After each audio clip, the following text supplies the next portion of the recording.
Welcome to r/Maliciouscompliance, where a jerk learns the true meaning of the phrase, go pound sand.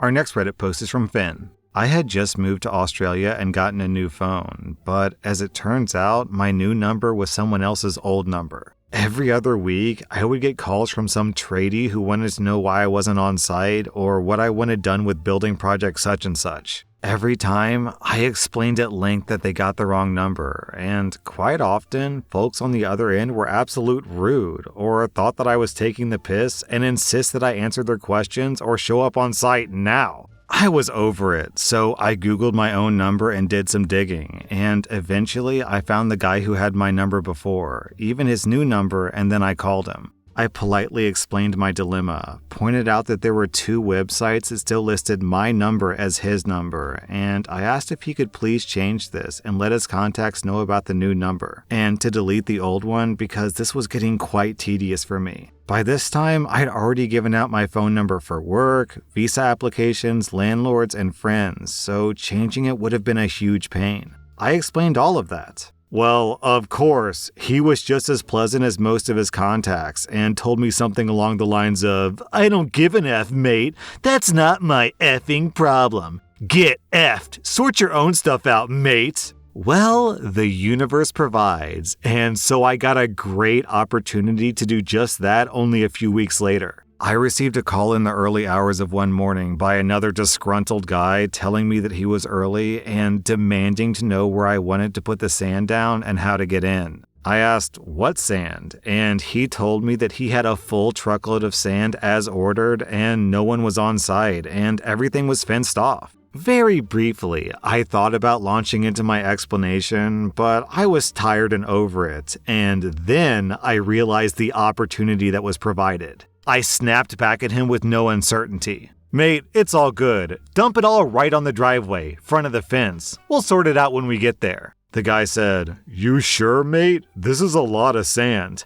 "Absolutely sure, mate. Thanks a lot." "All right then, boss," and he hangs up. Well, I go back to bed, snoozing for another hour with a big smile on my face, until my phone rings again, and I see that it's the guy who used to have this phone number. I pick up rather chipper, and he doesn't waste any time launching into a series of swear words, and how he has no access to this site, and that he has to move a literal ton of sand by hand, and whether or not I told the guy to just dump it all there. I replied, "You told me to sort this out myself. This is me sorting this out. You can remove the numbers and let your contacts know, or not. Totally up to you, mate." He was fuming, called me a few more choice words, promising to find me and a lot more before we ended the conversation. However, the numbers disappeared from the internet really quickly after that, and I never got another call again. I still have the phone number, and every time I see a truck with sand, I chuckle to myself thinking of this guy moving a ton of sand by hand and losing a fair few hours of labor because he was a douchebag who couldn't be bothered to send a few texts.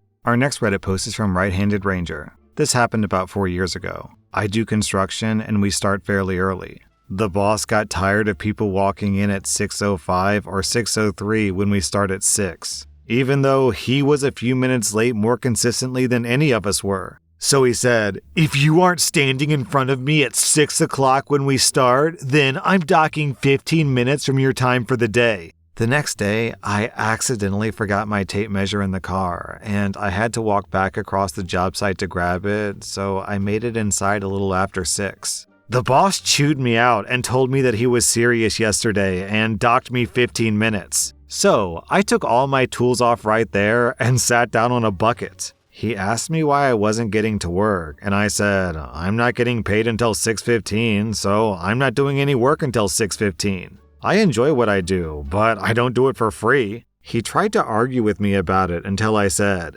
"If you're telling me to work without paying me, then that's against the law. You really want to open the company and yourself up to that kind of risk? Maybe I'm the kind of person to sue, maybe I'm not. But if you keep telling me to work after you docked my time, then we're gonna find out one way or the other." He shut up pretty quickly after that, and everyone else saw me do it and him cave. So now, they weren't gonna take this garbage either. Over the next few days, guys who would have been 1 or 2 minutes late just texted the boss, "Hey, sorry boss. I would have been there at 6:02 and gotten docked, so I'll see you at 6:15 and get to work then." Then they just sat in their cars until 6:15 and came in when their time started. So between people doing what I did or just staying in their cars, the boss lost a ton of productivity and morale because he decided that losing 15 minutes of productivity per person and feeling like a big man was better than losing literally 1 or 2 minutes of productivity. Even though everyone just stands around chatting and getting material together for the day until about 6:10 anyways. After a few weeks of that, he got chewed out by his boss over the loss of productivity, and how bad the doc timesheets were looking and reflecting poorly on him as a leader because we were missing deadlines over it, and it showed that he doesn't know how to manage his people. And then, suddenly, his little self-implemented policy was gone, and we all worked like we were supposed to and got caught up fairly quickly. Worker solidarity for the win. Not one person took his garbage and worked that time for free after he tried to swing his weight around on them. But obviously, I was a target after that, and only made it 2 more months before he had stacked up enough BS reasons to get away with firing me when I called in a few days in a row after my mom fell and I had to take care of her for the day. You know, the funny thing about this policy is he's acting like he's punishing you, but actually, this is an improvement for the worker. You went from having an inflexible work schedule to having a flexible work schedule. Because if you show up on time, you still get paid normal. But under this guy's policy, if you want to work less, you get paid less. So it's just easier on you. Thanks, boss! Also, down in the comments, we had this story from Kelly Keggs. I worked in a call center that tried to implement a policy where if you were 30 minutes late, they would count it as an unexcused absence, even if you came in. You'd still get paid, but it would count against you in your review. When I brought up snow delays or major accidents, they told me there were no exceptions to this new rule. Now, I'm usually early, but stuff happens, and I asked what would stop me from realizing that I'm going to be late because of traffic and just turning around and using paid time off since I'm already dinged for not being there. Their response was, "I'd hope you'd have enough respect for your coworkers to not do that to them." Spoiler alert! I didn't, and no one else did either, so that policy didn't last very long. Also, an even better story from Steve M. Many years ago, I think it would have been back in the 80s, my father had a foreman who hated him. They had a policy that being late got some sort of demerit. My dad operated a grader on a road crew. My dad was the type to arrive at least 15 minutes early, check his machine over, and make sure everything was ready to drive out the gate at 8 o'clock. One day, my dad arrived 2 minutes late, and his supervisor was standing by the time clock with a big grin. So my dad turned around, drove home, and called in sick. It caused the whole crew and himself to get overtime pay the next Saturday to catch up. Our next Reddit post is from Crafty Editor. So when I had an entry-level job a long time ago, my boss made me come in the day after I discovered my dog dead in my room from choking on something that it grabbed and swallowed on my desk. There were obvious signs that she panicked before she passed away. I tried to call in a sick day because I had a combination of grief and guilt, but my employer wasn't having it. I was only a few weeks into the job, so I didn't have any sick days. And I was fresh off of unemployment and I needed this job. So I came into work visibly sad.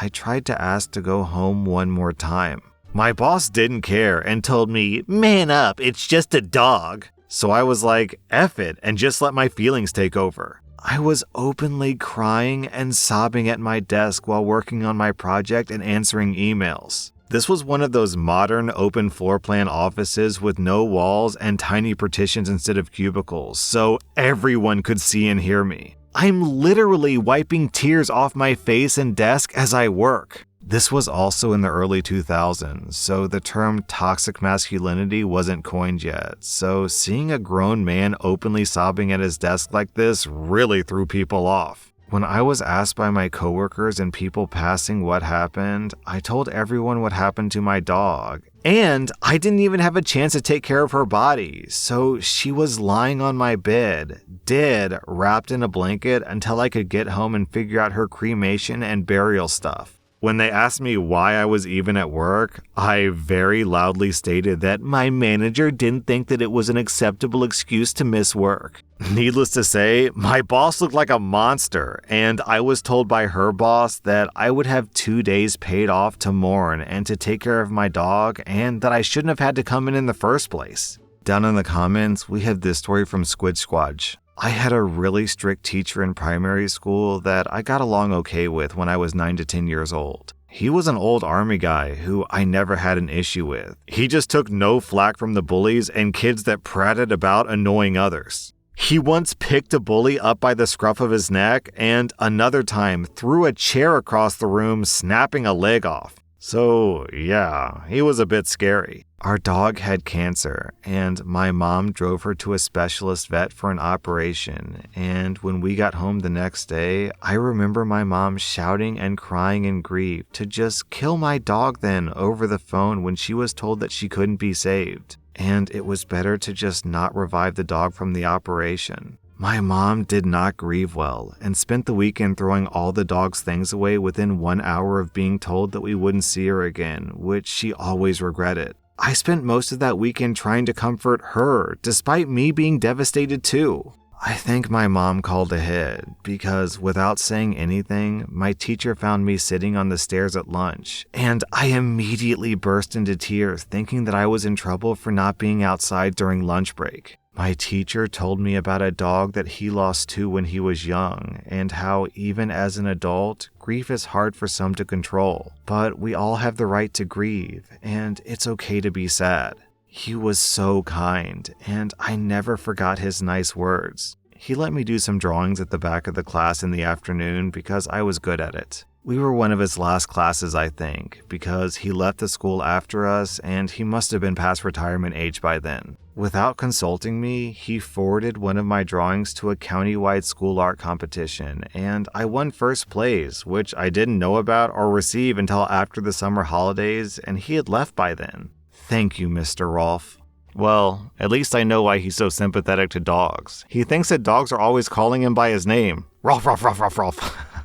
Our next Reddit post is from Not Outrageous. I used to work as a bouncer at a bar that had a $2 cover fee on weekend nights. Everyone paid to get in, with only one exception: party buses. We had an agreement with the different party bus operators that if they brought their groups to our bar, they would get in for free. Also, lively crowds are good for business. So one night I'm working, and a guy comes in with his girlfriend, and I tell him it's $2 a head. He grumbles about it, and I give him the same line I tell anyone who complains. A $2 cover fee is the cheapest thing you'll buy here tonight. If you can't afford it, you might want to go somewhere else. He doesn't want to look cheap in front of his lady, so of course he pays. A couple minutes later, he's back, saying that he just talked to some people who didn't have to pay and wants to know why he got singled out. I tell him about the party bus rule and say those people must have come in on a bus. He motions towards some people sitting with his girlfriend and tells me, "You didn't charge my friends and they didn't come on a bus." I recognize those people. When they came in, I asked them if they were from the bus and they had said yes. So they lied to me. It happens, and normally I wouldn't worry about it. I tell him, well, sounds like I made a mistake. I guess it's their lucky night. That was my hint to him that he should let it go, but that's not good enough for him. He gets louder and keeps demanding that I refund his $4 to keep things fair. I've had it with him, so I tell him, "You're right, it's not fair. Let me fix it for you." He smirks because he thinks he's getting a refund, but he doesn't realize that all I'm giving is some sweet malicious compliance. His smirk disappeared when I stepped away from the cash drawer and walked over to where his friends were sitting. In my most polite voice, I said, "Hey, sorry to bother you guys, but there's a $2 cover tonight, and your friend here told me that you didn't pay. I must have misheard you when I asked if you were with the party bus, but I need to collect the cover from you now." The looks of betrayal they gave him were priceless. I collected their cover fees, smiled, and loudly thanked the guy for being so honest. Then I walked back to my post and watched them proceed to rip this guy a new one. Our next Reddit post is from I Think It Might Be. So I work for a large electronics company doing sales over the phone. We do a lot of daily calls and take credit card details to place orders as well as place finance orders. Since fraud is such a big deal in our company, we're taught that only the account holder for the credit card or finance account can place an order. Cue Karen calling to place an order for finance. We go through everything, get her name, address, number, payment details, etc. Just before I place the order, she goes, "Oh, the card's in my dad's name. That's fine, right?" I tell her, no, her dad needs to place the order because he's the account holder. Cue her arguing for about 5 minutes about how she's his daughter and I need to finalize this order now. I tell her, I'm sorry, but I can't do that because, as I've mentioned, the account holder needs to place the order himself. She starts cussing me out, calls me a stupid effing idiot and that I know nothing, and demands I place the order. I've had enough at this point. Since she started swearing and getting aggressive, I said, I'm sorry, but if you continue to speak to me in such a manner, I'll terminate this call. She says, well, terminate it then. So I said, okay then, thank you for calling. Have a nice day. I heard her go, no wait, as I hung up on her. God, that felt good. Like, yeah, this is funny, malicious compliance and everything, but the thing that's weird to me is that when a situation like this happens, couldn't she just immediately hang up on you, call you guys back, get a different person, and then just go through the entire process again, but this time don't say, by the way, it's my dad's name, that's okay, right? It's like, yeah, you screwed her over in the end and you did that malicious compliance, but you also revealed a glaring security flaw that she could easily bypass if she just calls back. That was r/malicious compliance, and if you like this content, check out my podcast where I publish the exact same episodes. Also, hit that subscribe button because I put out new Reddit videos every single day.